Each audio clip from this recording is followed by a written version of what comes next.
नरक पतन से भीते हुए हैं, जागृत मति है मथिते हुए।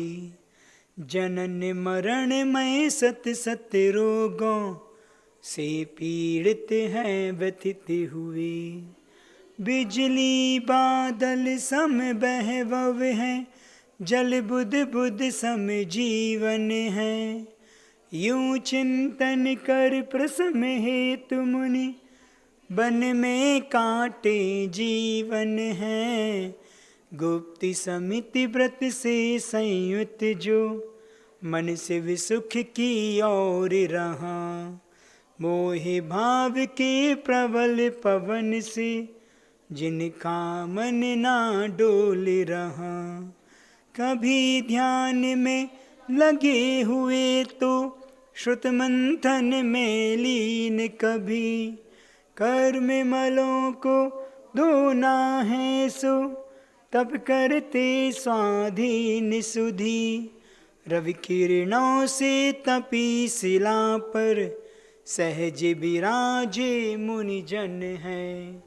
विधि बंधन को ढीले करते, जिनका मट मैला तन है।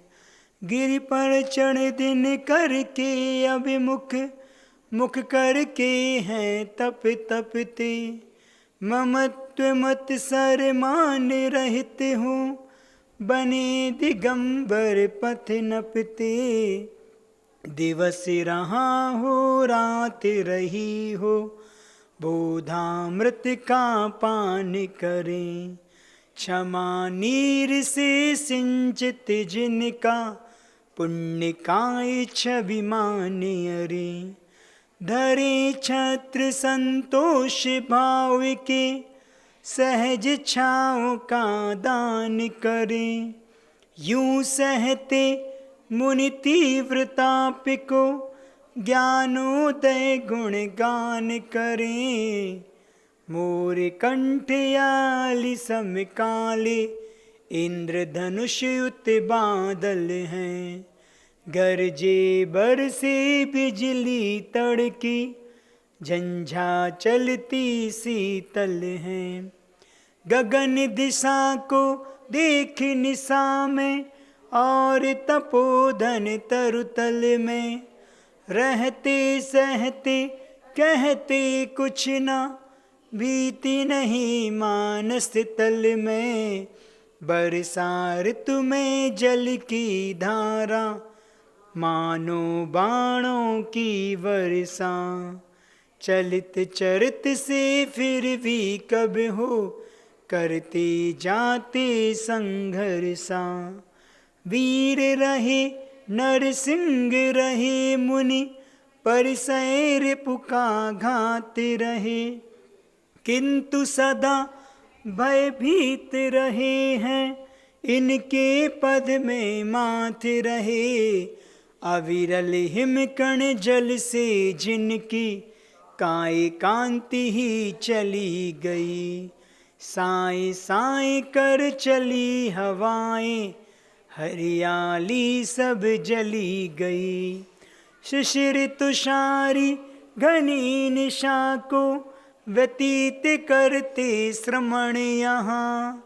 ओरे ओढ़ते धरती कंबल हैं, गगन तले भूषयन यहाँ। एक वर्ष में 3 योग लें, बने पुण्य के वर्धक हैं। बाह्यभ्यंतर 12 विध तप, तपते हैं मद मर्दक हैं। परमोत्तम आनंद मात्र के, प्यासे भदंत ये प्यारे। आदि व्याधियों उपाधि विरहित, समाधि हम में बस डारे। ग्रीष्म काल में आग बरसती, गिरि शिखरों पर रहते हैं। वर्षा ऋतु में कठिन परिसय, तरुतल रह कर सहते हैं। तथा शिशिर हेमंत काल में, बाहर भू पर सोते हैं। वंदे साधुए वंदन करता, दुर्लभ दर्शन होते हैं। योगीश्वर सद भक्ति का, करके कायोत्सर्ग। आलोचन उसका करूं, ले प्रभु तव संसर्ग। अर्ध सहित दो दीप तथा दो, सागर का विस्तार जहाँ। कर्म भूमियाँ 15 जिनमें, संतों का संचार रहा। वृक्ष मूल आभ्राव का सेव, आतापन का योग धरे। मौन धरे वीरासन आदिक, का भी जो उपयोग करे। बेला तेला चौला छहला, पक्ष मास 6 मास तथा। मौन रहे उपवास करे हैं, करे न तन की दास कथा। भाव भक्ति से चाओ शक्ति से, निर्मल कर कर निज मन को। बंधु पूजूं अर्चन कर लूं, नमन करूं इन मुनि जन को। कष्ट दूर हो कर्म चूर हो, बोधि लाभ हो सदगति हो। वीर मरण हो जिन पद मुझको, मिले सामने सन्मति हो। मिले सामने सन्मति हो। प्रश्नोत्तर रत्नमालिका की ओर आते हैं। प्रणिपत्य वर्धमानम, प्रश्नोत्तर रत्नमालिकां बक्षे। नागनरामरबंध्यम, देवं देवावितं देवं देवादिपं वीरं। का खलु नालंक्रियते, दृष्टा दृष्टार्थ साधन पटियान। कंठस्थित्या विमल प्रश्नोत्तर रत्नमालिकया। भगवन किमुपादेयं, गुरुवचनं हेमपि च किं कार्यं। को गुरुरधिगतत्वा, सत्यता बुद्धिता सततं। त्वरितं किं कर्तव्यं, विदुषा संसार संततिच्छेदा। किं मोक्षतरोर्बीजं, सम्यक् ज्ञानं क्रियासहितं। किं पथ्यधनं धर्मा, का शुचिर्यस्य मानसं शुद्धं। का पंडिता विवेकी, किं विस्मवधीरता गुर्वा। किं संसारे सारं, बहुसोऽपि विचिन्त्यमानमिदमेव। मनुजेषु दृष्टितत्त्वं, सुपरहिताद्युद्धतं जन्म। मदिरेव मोहि जनका, कः स्नेह केचदस्य व्यो विषया। कौ भववल्ली तृष्णा, को वैरी नन्वनुद्योगा। कस्माद् भयमिव मरणा, दन्दादपि को विशिष्यते रागी। का शूरो यो ललना, लोचन बाणैर्न चा व्यथिता। पातुं कर्णाञ्जलिभिः, किं मृतमिव बुध्यते सदुपदेशा। किं गुरुतायात् मूलं, यदि तत् प्रार्थनं नाम। किं गहनं स्त्रीचरितं, कश्चतुरो यो न खण्डितस्तेन। किं दारिद्र्यमसन्तोषे, किं लाघवम् एवं किं लाघवं याञ्चा। किं जीवितमनवध्यं, किं जाड्यं पाटवेपनभ्यासा। को जागर्ति विवेकी, का निद्रा मूढ़ता जंतो। चलिए अपन 11वें नंबर की कारिका का अभ्यास कर रहे हैं। कल अपन ने क्या समझा था? किम जीवितम अर्थात जीवन क्या है, तो अनवद्यम। अनवद्यम का अर्थ है दूषण से रहित होना। जिसके जीवन में कलंक नहीं, वास्तव में वही जीवन है। कल अपन ने समझा था कि कलंक 2 प्रकार से लगता है, ठीक है ना, एक स्त्री के माध्यम से और एक स्त्री के माध्यम से। जहाँ जहाँ धन की बात होगी और धन संबंधी आदमी को लोभ बहुत जल्दी आ जाता है। ईमानदार से ईमानदार व्यक्ति भी हो, धन के लालच में बेईमान बन जाता है। और एक बार बेईमान बना तो आपका पाप भले देर से आए, छुपता तो है नहीं है, तो वो कलंक लगता है। तो कई से कई प्रतिष्ठित व्यक्ति भी कलंकित होते हैं। अब वो चोरी कई प्रकार की हो सकती, कलंक पैसे की। अब जैसे कोई बड़ा आदमी है, बहुत बड़ा आसामी है, व्यापारी है, तो स्वभाव होता है कि वो पूरा टैक्स तो चुकाता नहीं है, एक नंबर में बिजनेस होता ही नहीं है। अब मान के चलो 2 नंबर बिजनेस करता है, टैक्स चुराता है, और कभी इनकम टैक्स वालों की रेट पड़ जाए, ईडी की रेट पड़ जाए, तो फिर नीचे देखना पड़ता नहीं, कलंक लगता नहीं लगता। समाज में कहते हैं उनके यहाँ रेट पड़ी थी, लाख रुपए का घोटाला सामने आया, करोड़ों। तो श्री हमेशा जहाँ है, जहाँ पैसे असंतोष की बात है, जहाँ धन का वैभव ज़्यादा दिखेगा, कहीं ना कहीं बेईमानी रहेगी। और बेईमानी जब ओपन होती है तो कलंक के रूप में हमारे लिए बदनाम करके जाती है। और स्त्री का तो लोक व्यवहार में प्रसिद्ध है ही। अगर कोई व्यक्ति स्त्री या स्त्री पुरुष के चक्कर में है और अगर उसके माध्यम से आचरण गलत है तो इसका कलंक भी समाज में बहुत जल्दी लगता है। तो हमेशा कई बार व्यक्ति किसी का रोपा ले लेता है, देने का भाव नहीं आता, मन में बेईमानी जाती है, होते भी नहीं देना सकता, दे पाता, और कभी कभी मजबूरी भी जाती है। लेकिन समाज में प्रतिष्ठा तो खराब होती है कि इसने कर्जा लिया था, वो कर्जा इसने चुकाया नहीं है, तो फिर कोई दूसरा व्यक्ति उसको नहीं देना चाहता। ऐसे ही स्त्रियों से संबंध या पुरुष के पुरुष स्त्री से स्त्री के पुरुष संबंध जो रहते हैं वह कलंक में कारण होते हैं। अपन ने पढ़े थे पूर्व पर्याय में कलंक लगा, किसको लगा? कल किसी कहानी पढ़ी थी, सुदर्शन सेठ की पढ़ी थी कि उसने कलंक को नहीं लगने दिया अपने जीवन में। कितने उपद्रव हुए, रानी के माध्यम से भी हुआ, वेश्या के माध्यम से भी हुआ, लेकिन उन्होंने अपने जीवन को सुरक्षित रखा और वो मोक्ष के गामी जीव रहे। तो अगर इस प्रकार के आचरण को स्खलित करते तो आज अपन उनका नाम कैसे ले रहे होते। तो उन्होंने अपने ग्रस्त जीवन में भी रानी के प्रभाव से, और जब मुनि बन गए तो वेश्या के प्रभाव से अपने आप को बचा के रखा, और उसी पाटलिपुत्र से जहाँ हमने कल बताया था वह मोक्ष को सुधारे। 7 दिन उपसर्ग हुआ था केवल ज्ञान के पूर्व उनके ऊपर। ऐसे सुदर्शन सेठ की कहानी पढ़ने योग्य, सबको पढ़ना चाहिए। फिर अंजना सती के ऊपर कलंक लगा था नहीं लगा था? पूर्व पर्याय में कर्म सब लगते कर्म क्यों होता है मैं कि मात्र 22 घड़ी के लिए भगवान की प्रतिमा को छुपाया था, ठीक है ना। तो 22 वर्ष तक के लिए पति का वियोग सहन करना पड़ा। सीता सती को कितना वियोग सहन पड़ना पड़ा कि कलंक भी लगा। रावण के घर में रहते हुए, सुरक्षित रहते हुए भी कहीं ना कहीं उसको वो बदनामी झेलने पड़ी, अग्नि परीक्षा देनी पड़ी। तो ये कलंक एक बार लग जाए तो फिर वो उसको धोना बहुत कठिन होता है। यश को फैलाने में जिंदगी लग जाती है, अपने वर्चस्व को बनाने में, लेकिन कलंक लगने में देर नहीं लगती। एक कलंक पूरे हमारे आचरण को क्या कर देता है? कलंकित कर देता है। तो ये चीज़ अपन को देखना चाहिए। उनका वर्तमान आचरण या प्रायः सभी लोग व्यवहार में देखते हैं, उसने उनका पैसा हड़प लिया, ऐसा अपन सुनते ना, बाद में पुलिस ने पकड़ कर उनको जेल आदि कर लिया पैसे के माध्यम से। तो ये सारी चीज़ें कलंकित मानी जाती हैं। तो अपन को ये चीज़ अपन को ध्यान रखना है कि जीवन में अगर जीना है तो कलंक से रहित जीवन ही वास्तव में जीवन है। अपन अब दूसरे प्रश्न की ओर जाते हैं कि कौन सा है दूसरा प्रश्न? जाड्यम किम जाड्यम। जाड्यम मतलब जड़ता क्या है? तो क्या लिख दिया? पाटवे अपि अनभ्यासा।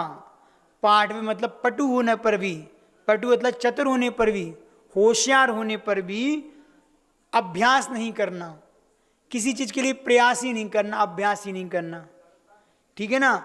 मतलब कहने का तात्पर्य है कि जो व्यक्ति अपने जीवन में किसी चीज के लिए अभ्यास नहीं करता वह जड़ के समान है। जड़ कहो पुद्गल कहो, एक अर्थवाची है। जिस प्रकार पुद्गल वस्तु में कोई जान नहीं होती, चेतना नहीं होती, ऐसा चेतना प्राप्त व्यक्ति भी अगर अपने जीवन में अभ्यास नहीं करता तो वह उसका अभ्यास नहीं करना जड़ता के समान है ना। इसलिए हमारे लिए सबसे पहले जरूरी है कि अपने जीवन में कोई ना कोई अभ्यास करना चाहिए।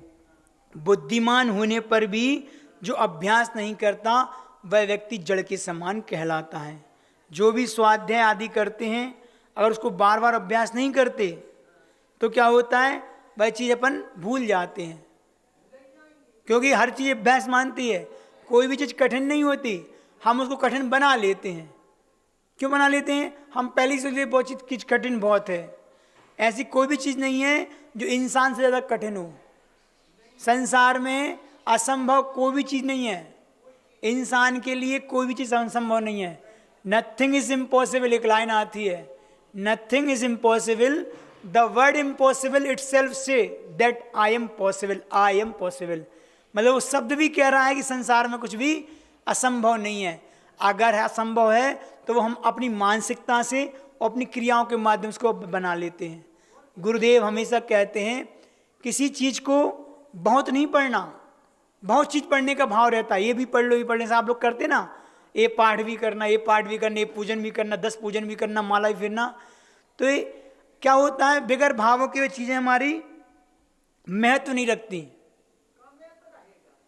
तो कभी भी हमने क्या कहा कि हमारे लिए बहुत किसी चीज़ को बहुत नहीं पढ़ना, एक चीज़ को बहुत बार पढ़ना। बहुत बार पढ़ने से, अभ्यास करने से वो चीज़ सरल हो जाती है।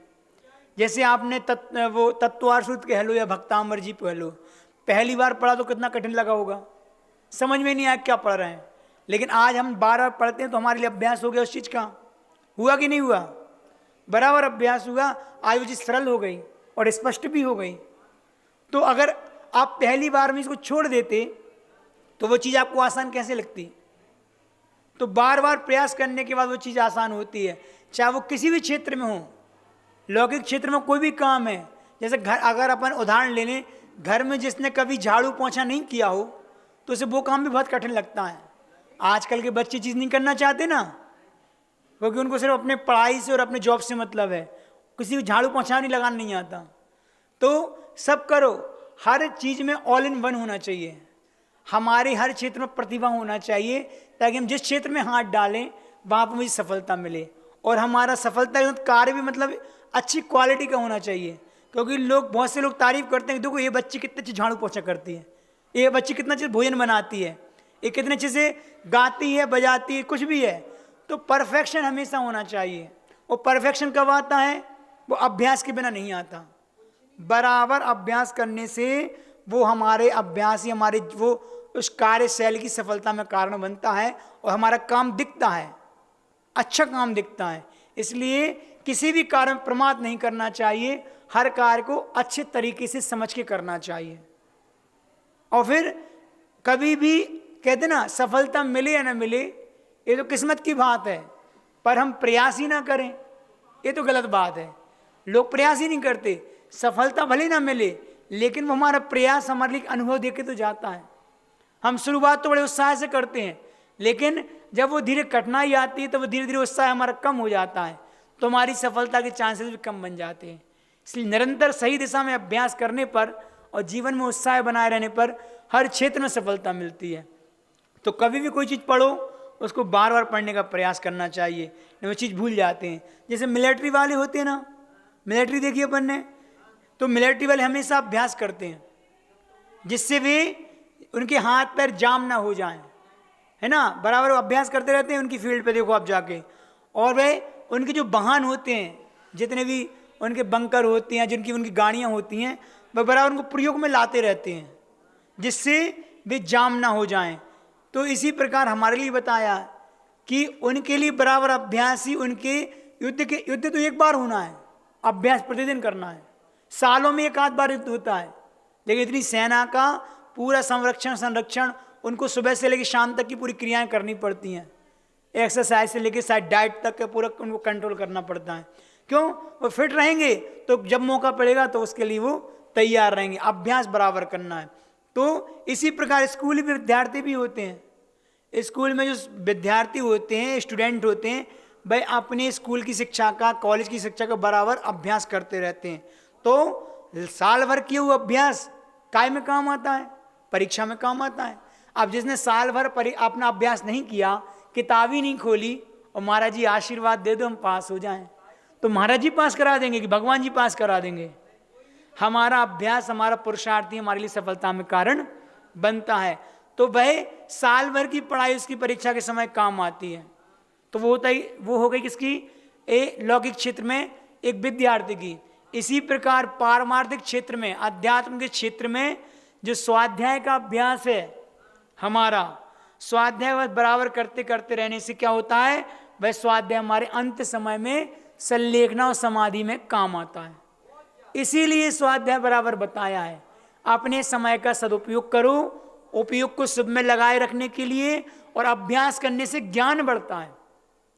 स्वाध्याय का बराबर आप अभ्यास करेंगे तो स्वाध्याय करने से और चारित्र का पालन करने से विशुद्धि बढ़ती है, तो ज्ञान का चौयुष्म दिन प्रतिदिन बढ़ता है।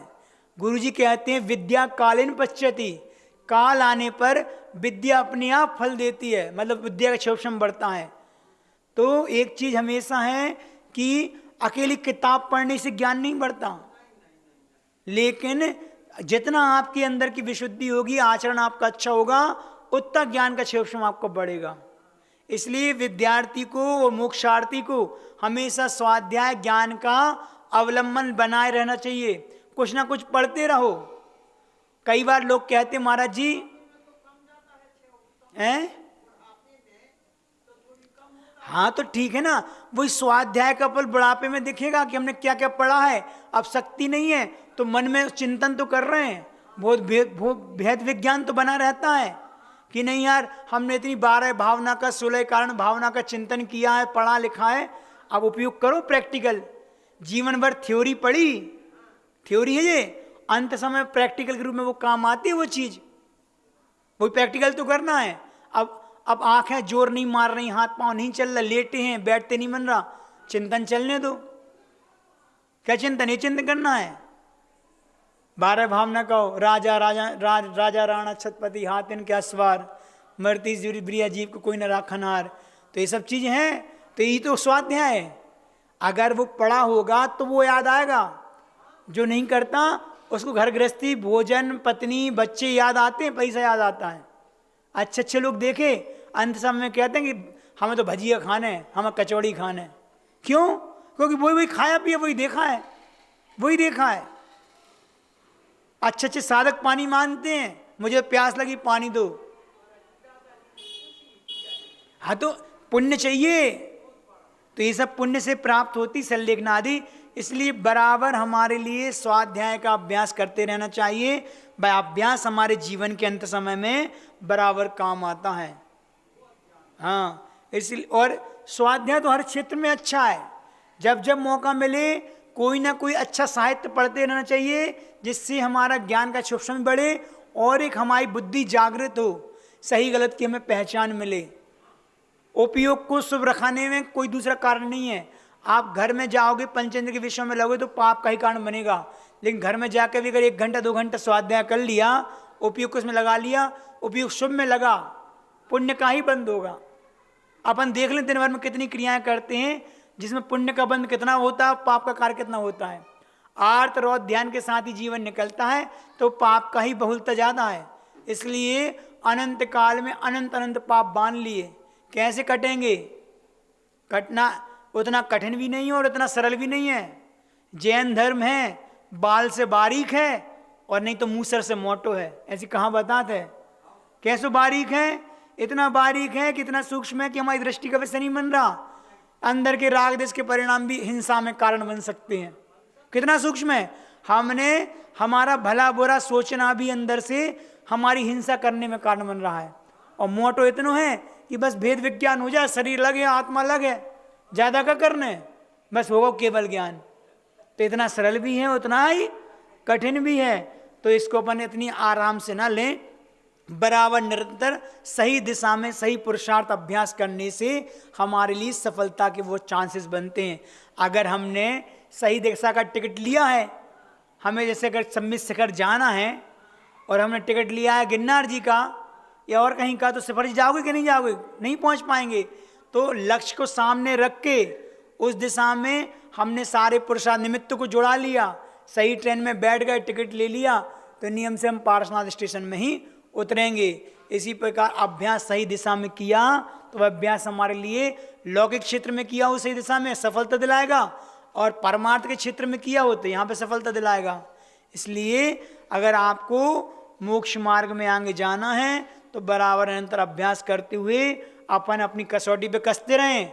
अपने उपयोग को, अपनी साधना को, अपने अंतरंग को हम सही दिशा में प्रयास कर रहे कि नहीं कर रहे, वह प्रयास हमारे लिए सफलता में कारण बनेगा। किसी ने बहुत अच्छी बात कही है अभ्यास को लेके। क्या की है? बाटी जली क्यों? सुना है? बाटी जली क्यों, पान सड़ा क्यों, घोड़ा अड़ा क्यों और विद्या भूली क्यों? सबका एक ही जवाब है। क्या है? कि पलटा नहीं है। बाटी को पलटोगे नहीं, आप लोग देख लो जल जाएगी।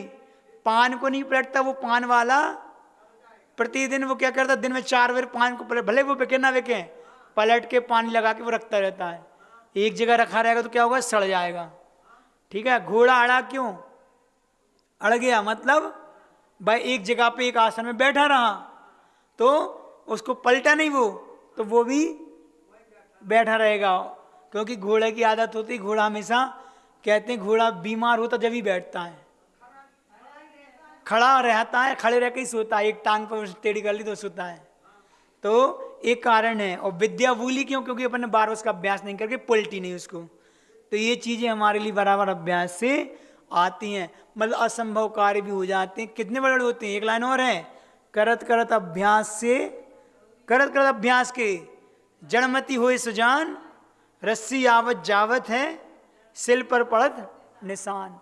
देखो वो पत्थर पे भी निशान आ जाते हैं बराबर अभ्यास से वहां से। तो जब बार बार उसके करने से, अभ्यास से अब जाते हैं, तो फिर हमारे जीवन में हमारा बराबर अभ्यास करने से सफलता नहीं मिलती, अवश्य मिलेगी बराबर, लेकिन अभ्यास हमारे इस देश में करना चाहिए। तो समझ में आया? जड़ता किसे कहेंगे? हमारे अभ्यास नहीं करने को। फिर तीसरा प्रश्न पढ़े अपन, को जागृति, अर्थात जागृत कौन है संसार में? जागृत कहो, सचेत कहो, नहीं समझे ना? नहीं तो जो विवेकी होगा, विवेकी होगा। को जागृत है तो ने कहा विवेकी, मतलब विवेकवान व्यक्ति ही संसार में जागृत होता है। अब कह सकते हैं विवेक तो सबके पास होता है? नहीं होता सबके पास। मनुष्य पर्याय में सबके पास एक गुण है उसके पास, विवेक का, सही गलत की पहचान करने का। क्योंकि 5 इंद्रियों मन तो पशुओं के पास भी होता है, लेकिन और वो मनुष्य के पास भी होता है, लेकिन इसके बाद ही मनुष्य को महान इसलिए कहा जाता है क्योंकि वह अपने जीवन में विवेकवान होता है। तो जो विवेकवान होता है वह जागृत होता है, जागृत होता है वह अपने आप में सर्वोत्कृष्ट होता है। साधु इसलिए हमेशा जागृत रहता है क्योंकि साधु अपनी प्रत्येक क्रिया जागृति पूर्वक करता है, विवेक लगाते हैं। हम जो भी काम करेंगे उसके पहले सोच लेंगे कि ये काम करने पर मुझे पुण्य लग रहा है कि पाप लग रहा है। अगर पाप का कारण तो मैं नहीं करूँगा। श्रावक का भी कर्तव्य होता है। बुद्धिमान वो होता है जो कोई कार्य करने से पहले सोचता है। मूर्ख उसे कहते हैं जो सोचने के बाद, करने के बाद सोचता है। देख लो, हम अपने कार्य को करने के बाद सोचते हैं, सोचने से पहले करते हैं। तो जो श्रावक हो चाहे साधु हो, जो बुद्धिमान होता है वह विचार करता है पहले कि सही गलत है कि नहीं है। सही है तो करेंगे, गलत होगा तो नहीं करेंगे। कितनी कठिनाई क्यों ना आए, अगर कार्य सही है तो अवश्य करेंगे। और कितनी सरलता से कितना ही फायदा क्यों ना हो, अगर ये पाप का कारण है तो हम वो काम नहीं करेंगे। तो विवेकवान वही जो सही गलत की पहचान करे। जैसे समय पर 2 बातें बोलना आता हो और समय पर 2 बातें सुनाना आता हो, वह विवेकवान है। सही समय पर सही बात की जाए। ऐसे बार बार ज़्यादा बोलने से क्या होता है, उसका महत्व नहीं होता। क्योंकि जो व्यक्ति ज़्यादा बोलते हैं भाई, अगर वो सच्चा भी होता है तो उसकी बात का आदमी वजनदारी से नहीं रख लेते उसकी बात को। लेकिन जो व्यक्ति कम बोलता है अक्सर उसकी बातें ज़्यादा सुनी जाती हैं, गंभीरता होती है उसके अंदर और उसकी बात में वजन होता है। तो जब भी जिस समय पर भी बोलें तो अपन सोच के बोलें और 2 बातें हम अच्छी बोलें। और जब किसी को सुने तो भी उसकी बात अच्छे से सुने और उसको सुनाएं। बोलना और सुनना दोनों विवेकवान व्यक्ति की पहचान होती है। अच्छा बोलना और अच्छे व्यक्ति की बात को सुनना, ये नीति अपन को याद रखना है। जो छोटी छोटी बातें सुनकर कभी उद्वेलित ना होता हो। उद्वेलित समझते, जल्दी जल्दी अपन उखड़ जाते ना। किसी ने हमसे 2 बातें कर ली या कठोर बोल दिया या कसाई के वचन बोल दिए क्रोध में, हम उद्वेलित हो गए। है ना, हम ही हम है तो क्या हम है, तुम ही तुम हो तो क्या तुम हो, ना हम कम है ना तुम कम हो, कोई कम है क्या संसार में। इसलिए हम पेशेंस नहीं रख पाते। किसी ने मुझसे कुछ कठोर कह दिया तो सुनने की हमारा अभ्यास होना चाहिए। विवेकी व्यक्ति होता है हमेशा पहले उस बात को समझता है, सुनता है, उसके बाद निर्णय पे जाता है। अपन क्या करते हैं, किसी ने कुछ कहा और जल्दी हम उसमें उखड़ गए, उसने 2 सुनाई, हमने 4 सुना दी। हमारे पास भी सामर्थ्य है। तो विवेकी होगा, उस माहौल से बचने का प्रयास करेगा, झगड़े से बचने का प्रयास करेगा। तो अगर वो चाहता है इस प्रकार का शांति नहीं, वो विवेकी वही होगा जो कर्म बंध से डरता हो। भाई किससे कर्म बंधेगा, सामने वाला कुछ कह रहा है, उसकी कसाई भड़की है, नौकर्म में बन गया। अब हमारा पुरुषार्थ है कि उसकी बात पर वो उद्वेलित होना कि नहीं होना, मुझे रिएक्शन देना कि नहीं देना, रिएक्ट करना कि नहीं करना। बस विवेकी होगा तो बच जाएगा, उससे साइड से हो जाएगा, कुछ नहीं कहेगा कि वो अगर आग बरसा रहा है तो मैं पानी के रूप धारण कर लूँ, उसको बोलने दो, मैं शांत खड़ा हूँ। तो ये विवेकी होता है। और क्या होता है, जो दूसरों के निमित्त में अपने परिणाम को ना बिगाड़ता। वही बात आ गई कि वो निमित्त मिला है, हम अपने परिणाम खराब नहीं करेंगे। वो कुछ ना कुछ कहता रहे, हम चुपचाप सुन लेंगे, हम या तो वहां से बच जाएंगे। क्योंकि छोटी छोटी क्रोध उत्पन्न करने वाली बातें तो संसार में होती रहती हैं, लेकिन उन बातों में थोड़ा सा मुस्कुरा दें, मतलब उसको हल्के में ले लें, तो छोटी छोटी क्रोध उत्पन्न करने वाली बातों मुस्कुराने की कला में ही जीवन का आनंद है। तब आप आनंद ले पाओगे। हाँ, तो नौकर्म जहां मिलेंगे वहां होगा, मंदिर से नहीं मतलब। घर में मिल गया तो घर में भी होगा, मंदिर में जहां जाओगे वहां। और नौकर्म आपको हर जगह मिलेंगे, निमित्त हर जगह मिलेंगे। अब प्रभावित होना कि नहीं होना ये किसके ऊपर डिपेंड करता है, ये आपके ऊपर डिपेंड करता है। तो अपन कोई विवेकी है। और विवेकी आदमी कैसा होता है, जो संसार को संसार के रूप में ही देखता है। क्या समझे, संसार को संसार के रूप में देखता है, मतलब संसार के मोक्ष के भेद को समझता है, मुक्ति के, कि हम संसार में हैं तो उसके पीछे कारण क्या है, हम मुक्ति को प्राप्त करेंगे तो किन कारणों से करेंगे। तो अपने विवेक का सदुपयोग करके अपने जीवन को आगे ले जाता है कि संसार के कारणों से बचता है, संसार के सुख को सुख नहीं मानता, दुख रूप मानता है। उसमें उसको प्रसम और संवेग भाव उत्पन्न होता है। संवेग क्या होता है, पंचेंद्रिय के विषय भोगों से जिसको डर लगे। हम देख लें, हम विषय भोग वस्तु व्यक्ति अच्छे लग रहा कि नहीं लग रहा संसार के, जब तक अच्छे लगेंगे जब तक हमारा संसार बना हुआ है। और जिस दिन हमारे लिए अच्छे ना लगे, इनसे बचने का मन हो, इनमें राग देश का मन ना हो, समझो कि हमारा संसार कम बचा है, अब मुक्ति को हमारा मंजिल है। तो संसार को संसार के रूप में देखे, मुक्ति को मुक्ति के रूप में देखे, और संसार का जीवन ऐसे जिए जैसे कि मेरा किसी से कोई किसी प्रकार का संबंध नहीं है, ये व्यवहार का जीवन है। जितना हम इससे बचेंगे, निश्चय की ओर दृष्टि होगी, अपने आत्म तत्व के कल्याण की बात होगी, वह वही सोचेगा जो विवेकवान होगा, जो विवेकी होगा। अपन देख लें हम कितने विवेकी हैं, ठीक है ना। ये चीज़ें हमारे जीवन में आना चाहिए। कहने को बहुत सी बातें हैं, लेकिन अपन कम में इतना ही समझ लें। और बोलें और सुना, आगे चलें, कितना ही रहने दें। तो सुनो अभी 5-10 मिनट और, मतलब समय तो हो गया था। वैसे किसी ने बहुत अच्छी बात कही है, पंच तत्वानुगमिष्यन्ति गमिष्यन्ति यत्र यत्र गमिष्यसि मित्रान् मित्रा मध्यस्था उपजीवोपजीविनः। क्या हुआ मतलब, पंच तत्वानुगमिष्यन्ति, हमेशा कभी भी कहीं भी जाएं अपन तो 5 बातों को हमेशा अपने साथ लेकर जाएं। गमिष्यन्ति पंच तत्वानु, पंच तत्व कौन से, यत्र यत्र गमिष्य, जहां जहां भी आप जाएं। पहला है, आपको वहां 5 चीजें मिलेंगी आप जहां भी जाएंगे। पहला मित्र मिलेंगे, दूसरे अमित्र मिलेंगे अर्थात शत्रु मिलेंगे।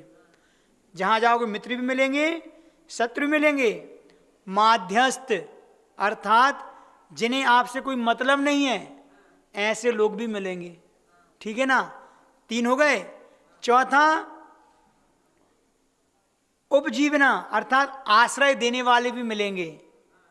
और उपजीविना, आपके साथ रहने वाले भी मिलेंगे।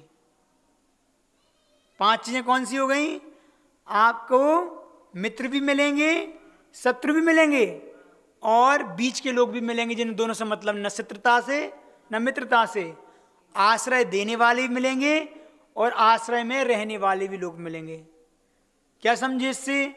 इससे समझे कि विवेकी व्यक्ति जो होगा वो अपनी पहचान करेगा कि शत्रु कौन है, मित्र कौन है, क्योंकि ये लोग तो आपसे मिलते रहेंगे।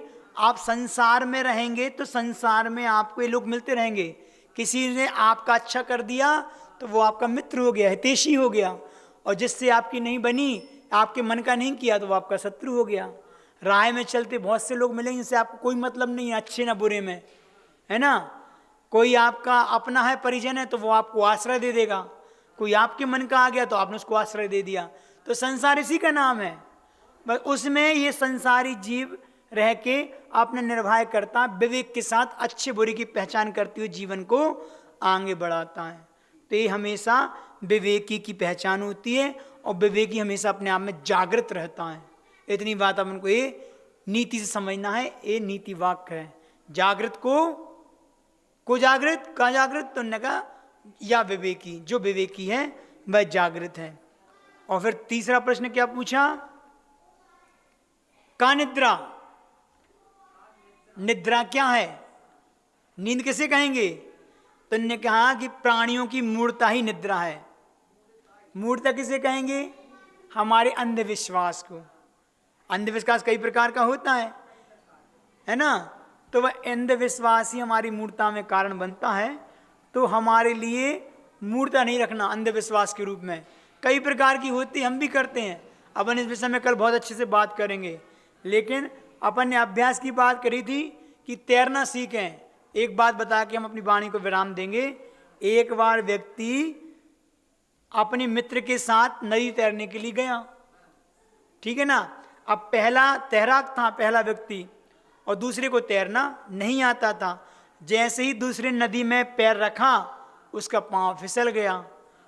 तो वह तैरने जैसे बचकर आया, वह बाहर आकर कहता है कि कसम भगवान की, उसने डर गया वो, और बाहर आता पैर अंदर जैसे फिसला तो बाहर आकर कहता है कि भगवान की कसम है, जब तक तैरना नहीं सीख जाऊं तब तक नदी में पैर नहीं रखूंगा।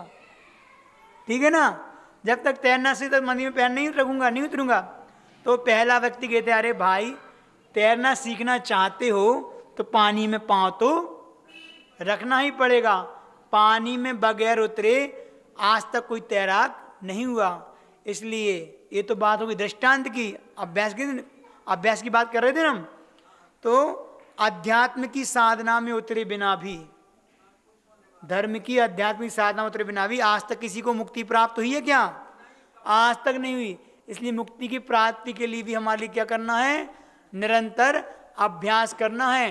तैरना, पानी में उतरेंगे तो तैरना तो अपने आप हम हाथ पांव चलाएंगे तो सीख ही जाएंगे। इसलिए वो चीज़ हमें सीखना चाहिए। और विवेक वाली बात है, एक दृष्टांत है तो उसको अपन कल बात करेंगे। विवेक के दृष्टांत को लेकर फिर अपन मूढ़ता की, अंधविश्वास की बात करके कल इस विषय को अपन समापन करेंगे। एक चीज जरूर है, संसार और अध्यात्म दो है ना। अपन बात कर रहे थे अध्यात्म और संसार की। तो संसार और अध्यात्म में क्या फर्क है? तो इतना ही फर्क है कि संसार कहता है कि जो आज दोस्त है कल वह दुश्मन हो सकता है। ऐसे ही है ना। इसलिए अविश्वास बनाए रखो, सब पर विश्वास मत रखो, अविश्वास बनाए रखो। कोई सगा नहीं है हमारा। और अध्यात्म क्या कहता है? अध्यात्म कहता है कि आज जो दुश्मन है कल वह मित्र हो सकता है ना। इसलिए विश्वास की द्वार हमेशा खोल रखो। भरोसा सिर्फ परमात्मा पर नहीं, भगवान पर नहीं, बल्कि इस बात पर भी होना चाहिए कि आदमी के मन को बदलने में वक्त नहीं लगता। इस बात में विश्वास होना चाहिए आदमी कब बदल जाए। इसलिए अध्यात्म के क्षेत्र में दुश्मन भी दोस्त बन जाता है, और संसार के क्षेत्र में कब कौन दोस्त बन जाए कब कौन दुश्मन बन जाए किसी का भरोसा नहीं। इतना ही यहाँ पे पर्याप्त है। अपन भजन करके इसको समाप्त करते हैं। जल्दी से कर ले रहा कोई छोटा सा।